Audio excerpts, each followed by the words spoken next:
Right পজিশনে বসাইছো। আবামন টুলেটে চেহারাটা জানি কেমন দেখা যাচ্ছে, ওর পিছনে 500 টাকা জিনিস খরচ করার দরকার ছিল। কিসের জিনিসপত্র?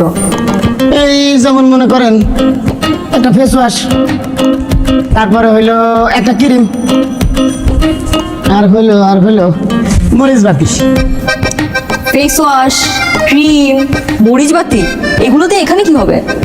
ফেস ওয়াশ দিয়ে মনে করেন সকাল বিকাল ওকে একটু পরিষ্কার করে দিতাম, তারপরে খাইতে ক্রিম ওরে দিলে একদম সকসক করতো। এরপরে রাতের বেলা চারপাশে ঘুরাইয়া মরিচ বাতি দিলে খালি ঝিলিক মেত্তো। আচ্ছা, আমার সাথে আসো, টাকা নিয়ে যাও। চলো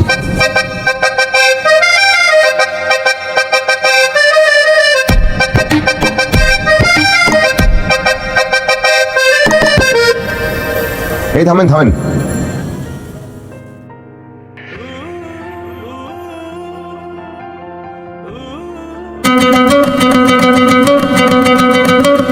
ভাইজান, এইটা হলো বড় লোকের বাসা, আপনার কাছে ভাড়া দেব না।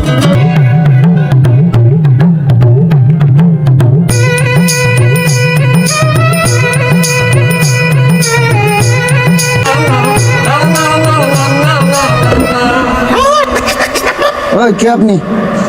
আমি সাফায়েত, টুলেট দেখে দাঁড়ালাম। কয় রুম? ছাদের উপর এক রুম। পারফেক্ট। পানি, বিদ্যুৎ, গ্যাস? গ্যাস নাই, সিলিন্ডারে রান্না করতে হবে। আচ্ছা, সমস্যা হবে না, ঠিক আছে। আপনার পরিবারের সদস্য কয়জন? আমি একাই। আপনি দেখতেছেন না এখানে ব্যাচেলার ভাড়া দেওয়া হবে না? এই জানতো, বাড়িওয়ালাকে ডাকেন, বাড়িওয়ালার সাথে কথা বলবো। আমি শর্মাট শাহজাহান, আগে আমার সবকিছু করতে হবে। ওই পয়েন্ট কাম করো, দাঁড়ানোর নাম রাখছো সম্রাট। যা, তোর বাড়ি এলো ডাক। বাড়িওয়ালাকে ডাকেন, বাড়িওয়ালার সাথে কথা বলবো। কি হয়েছে এখানে? ওই যে দেখেন ম্যাডাম। আসসালামু আলাইকুম।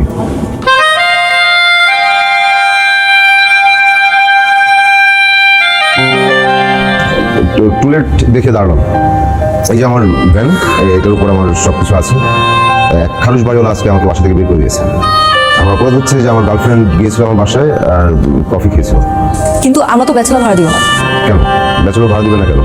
ব্যাচেলররা কি চোর নাকি ডাকাত? কারণ বাসাটা তো আমার না, বাসাটা আমার বাবার, আর উনি ব্যাচেলর পছন্দ করেন না। আমাকে পছন্দ করবে, আমি খুব গুড ব্যাচেলর, খুব ভালো ছেলে। ওই মিয়া, আপনি গুড বয় হলে গুড বয়, ব্যাচেলার হলে আপনার ঘরে আবার মেয়ে মানুষ ঢোকে কেমনে? হ্যাঁ, সি।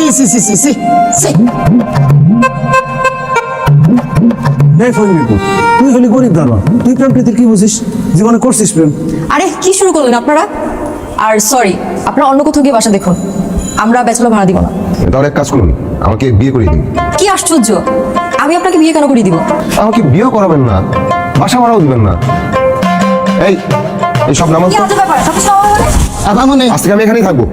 আপনি ভিতরে আসেন, ওই সব লোকের সাথে কথা কয়ে লাভ নাই। আমি এক্ষুনি পুলিশ দেখতেছি।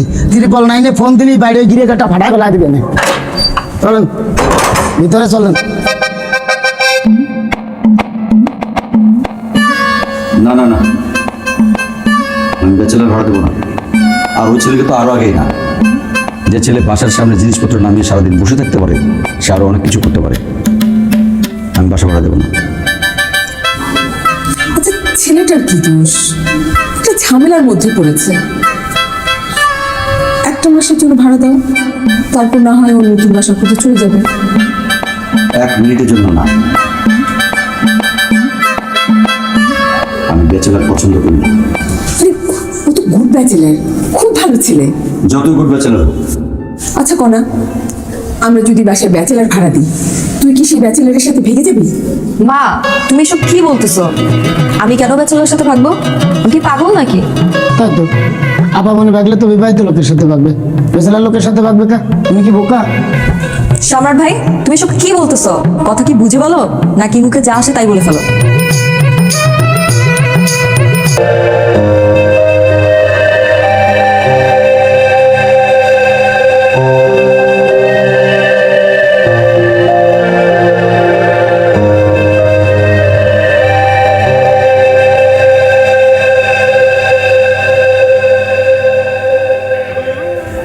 সরি, একটু লেট করে ফেললাম মনে হয়।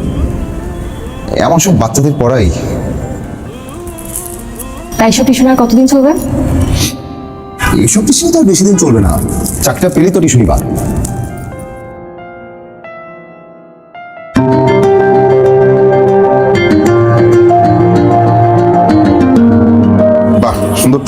আচ্ছা তাহলে চাকরিটা কবে পাবা? একজন বেকার পুরুষকে দুটি প্রশ্ন করতে দিই, এক হচ্ছে চাকরিটা কবে হবে আর বিয়ে কবে করবা। চাকরি কি এত সোজা বিষয় নাকি? অবশ্য চেষ্টা করছি, হয়ে যাবে। আচ্ছা, আর তোমার চাকরি যদি কখনো না হয় তাহলে কি হবে? খুব একটা সমস্যা হবে না, এক একটা মানুষ টিউশনি করে জীবনটা কাটিয়ে দিব।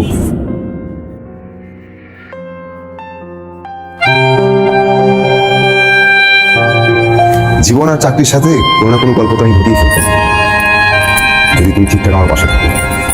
আমি মনে হয় না তোমার পাশে থাকতে পারবো। বাবা ছেলে দেখছে। কোনো লাভ নেই, প্রেম আর প্রেমিকা আমার মতো বেকার প্রেমিকের কাছে সবচেয়ে বড় সম্পদ। বেকাররা কখনোই প্রেমিকার হাত ছাড়তে চায় না, আর আমি বেঁচে থাকতে তোমার হাত আর কাউকে ধরতে দিব না, এই ব্যাপারে নিশ্চিত থাকো। আচ্ছা চলো। কোথায়? তোমার বাসায়। এটা তো ব্যাচেলর বাসা। ব্যাচেলর বাসা তাতে কি হচ্ছে? আমি তোমার বাসায় ঘুমাতে যাচ্ছি নাকি? আমি তো জাস্ট এক কাপ কফি খাবো। চলো। আরে না, তুমি বুঝতে পারছো না, এখানে তো সমস্যা আছে তো। চলো না। আরে ওকে নিয়ে যাও।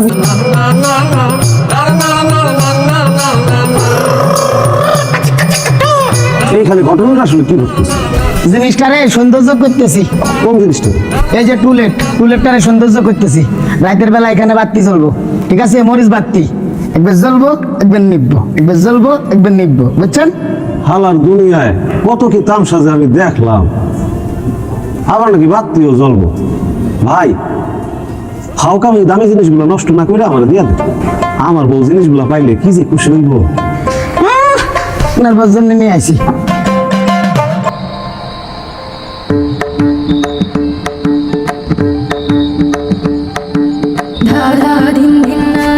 এখন এখান থেকে চলে যাও। বাবা পুলিশ ডাকতেছে। ডাকুক পুলিশ, আমি এখন আর পুলিশ ভয় পাই না। তুমি বুঝতে পারছো না? আমার কিছু বোঝার দরকারও নাই। এসব কেন করছো? এসব করে কি হবে? আমি এমনই করব, যতদিন তোমার বাবার মতো বাড়িওয়ালারা এই ব্যাচেলরদের কষ্ট বুঝবে না ততদিন আমি এমন করব। আমি কি ভাবছি জানো, প্রত্যেকটা বাড়ির সামনে 7 দিন করে থাকবো, আর এই কর্মসূচি চলতেই থাকবে। খুব বেশি বেশি হচ্ছে কিন্তু। এসব করলে বাবা কখনো তোমার সাথে আমাকে বিয়ে দিবে না। আমি কি বিয়ে করবো না? আমি আর জীবনেও বিয়ে করবো না, আজীবন ব্যাচেলর থাকবো। অনেক হয়েছে এই বাড়িওয়ালাদের সাম্রাজ্যবাদী আচরণ। আর শোনো, আগামীকাল থেকে আমার কর্মসূচিতে আর অনেক কিছু যুক্ত হবে। তুই যা খুশি তাই কর। যখন পুলিশ এসে মারতে মারতে থানায় নিয়ে যাবে তারপর বুঝবি। এই একদম তুই তুকারি করবো না, এই তোমার জন্য সব হয়েছে। তুমি সব নষ্টের মূল। কেন দোকানে কফি পাওয়া যায় না? কেন আমার বাসায় যেতে হবে? এইভাবে অপমান। এইভাবেই অপমান। দুলা ভাই, তার গুলা দেন তো। আপনার ঘর অন্ধকার দেখতে ভালো লাগতেছে না। এই তুমি ওকে দুলাভাই কেন বলতেছো? দুলা ভাই কমু না তো কি কমু আপা? ঘটনা যে এখানে আমি তো বুঝতেই পারি নাই। হ্যাঁ।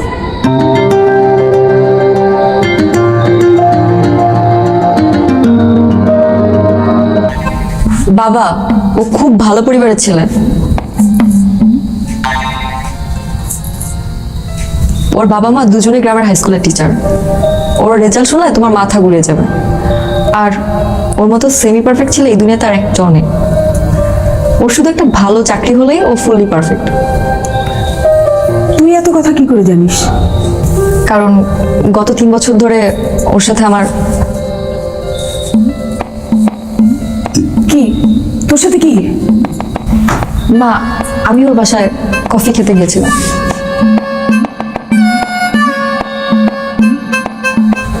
যার জন্য আজকে ওকে বাড়িওয়ালা বের করে দিয়েছে। আচ্ছা মা, আমি যাই, ওকে খাবারটা দিয়ে আসি।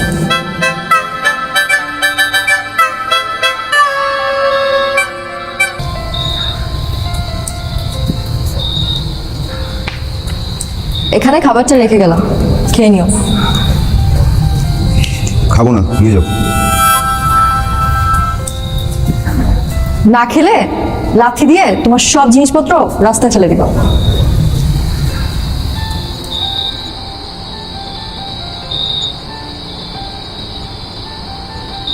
এই গেছে না এখনো আছে?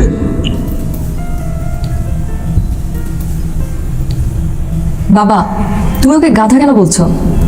গাধাকে গাধা বলবো না তো কি নিউটন বলবো? বাবা, আমি একটা সিদ্ধান্ত নিয়েছি। তোমার মতো কঠোর বাড়িওয়ালা বাসা মেয়ে থাকবো না। তো বেরিয়ে যা, তোর মতো মেয়ে আমার দরকার নেই।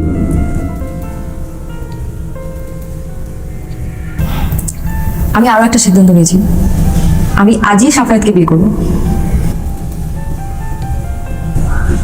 থাকবি কোথায়? রাস্তায়? হ্যাঁ, আমি ওর সাথে রাস্তায় থাকবো আর ওর হাত ধরে কফি খাবো।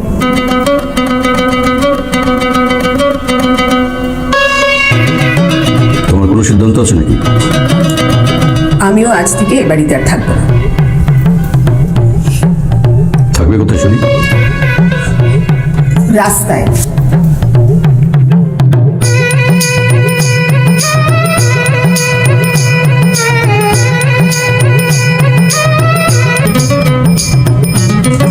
হ্যাঁ হ্যাঁ, এই তো সুন্দর। হ্যাঁ ঠিক আছে, এরপরে আপনি করবেন ওই সবুজটা লাগাই ফেলেন। হ্যাঁ করেন।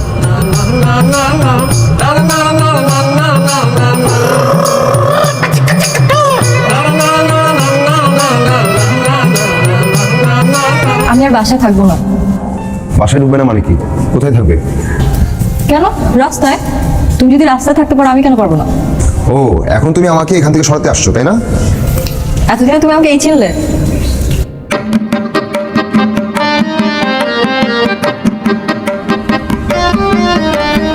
আন্টি আসসালামু আলাইকুম। মা, তুমি এখানে?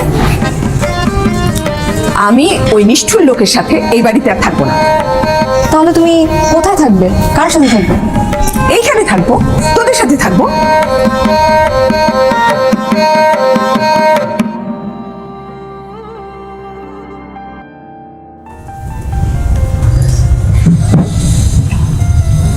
এই জন্য ব্যাচেলরদের আমি পছন্দ করি না। 24 ঘন্টা হয় নাই তুমি আমার বাসার সামনে এসেছো, এর মধ্যে ঝামেলা বাঁধিয়ে বসেছো। আমার মেয়ে ঘর থেকে চলে এসেছে, আমার বউ ঘর থেকে চলে এসেছে। আমাকে ক্ষমা করবেন, আসলে আপনাকে একা করার উদ্দেশ্যে আমি এখানে আসিনি। তাহলে কি জন্য এসেছো? ঘুরিয়ে পেঁচিয়ে বলবো নাকি সরাসরি বলবো? অবশ্যই সরাসরি বলবে। ঘুরিয়ে পেঁচিয়ে কোনো কথা আমি একদম পছন্দ করি না। সত্যি কথা বলতে ব্যাচেলরদের সাথে বাড়িওয়ালাদের বাজে আচরণের উপর আমি বিরক্ত। তুমি বিরক্ত হলে আমি কি করব? আমাকে ব্যাচেলর জীবন থেকে মুক্তি দিন, আপনার মেয়েটাকে আমার সাথে বিয়ে দিয়ে দিন। আসলে ও আমার সাথে 3 বছর যাবত প্রেম করছে লুকিয়ে লুকিয়ে, আর ও আমার বাসায় গিয়েছিল কফি খেতে, তাই তো বাড়িওয়ালা আমাকে বাসা থেকে বের করে দিল। সব ওর দোষ। তো তারপর আমি ওকে অনেক ভালোবাসি। বাবা, দেখছো সবসময় আমাকে এভাবে দোষ দেয়। তুই চুপ কর। তোমাকে আমি 5 মিনিট সময় দিলাম, এর মধ্যে তোমার সবকিছু গুছিয়ে এখান থেকে বিদায় হও। তোমাকে আমি 3 দিন সময় দিলাম, এর মধ্যে তোমার বাবা মাকে নিয়ে আমার সঙ্গে দেখা করবে।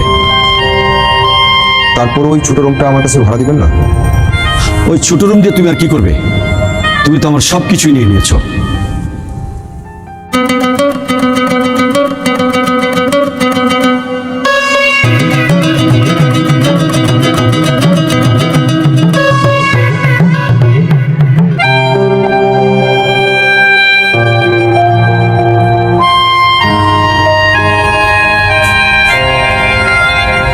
এখন কি হবে?